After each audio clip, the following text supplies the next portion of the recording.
তো আমরা নির্বাচন ইশতেহারে যতগুলো জনগণের কাছে ওয়াদা করেছি বলেছি একটার পর একটা বাস্তবায়ন কাজ চলছে, সেটা আমরা দেখতে পাচ্ছি।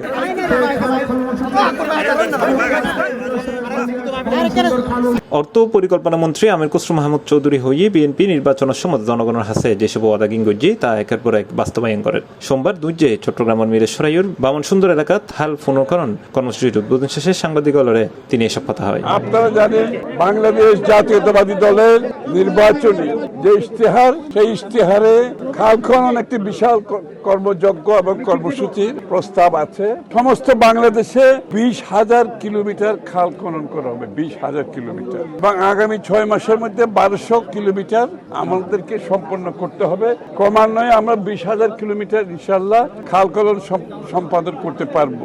দেশব্যাপী নদী নালা খাল খনন ও পুনর্খনন কর্মসূচির অংশ হিসেবে বাংলাদেশ কৃষি উন্নয়ন কর্পোরেশনের উদ্যোগে চট্টগ্রাম মিরেশ্বরাইয়ত আলিরপুর এলাকাত বানাতলি পর্যন্ত বামন সুন্দর খালের 3 কিলোমিটার এলাকা পুনর্খনন করা হইব। এতে করে সরাসরি উপকারভোগী হইব সাধারণ কৃষক। কৃষিত শেষ নিশ্চিত করা হইব প্রায় 15,000 হেক্টর জমি।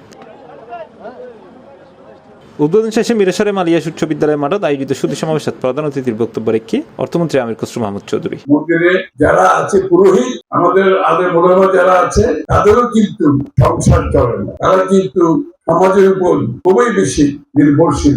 এই জন্য তাদের জন্য কিন্তু ভাতা দেওয়া হয়েছে। আপনারা দেখেছেন ইতিমধ্যে শুরু হয়ে ক্রমান্বয়ে এটা চলতে থাকে। এই যে খাল খননের বিষয়টা কিন্তু একইভাবে সাধারণ মানুষের জন্য প্রথমে এই খাল খননের প্রথম যারা সুবিধাভোগী তারা হবে এই অঞ্চলের সাধারণ মানুষ, গরিব মানুষ, কৃষক, শ্রমিক। এই যে খাল খনন হবে, এখানে বহু লোক কাজ করবে। এটা তো মাত্র 3 কিলোমিটার, এটা পুরো 26 কিলোমিটার আমাদের শেষ পর্যন্ত এই খালটা খনন শেষ হবে। এখানে শ্রমিকরা কাজ করবে, এখানে এই সেচের মাধ্যমে কৃষকরা উপকৃত হবে। এই খালটা যখন শেষ হবে 15,000 হেক্টর জমি চাষাবাদের আওতায় অতিরিক্ত চলে আসবে। 5,000 মেট্রিক টন খাদ্যপণ্য এই জমি থেকে আসবে।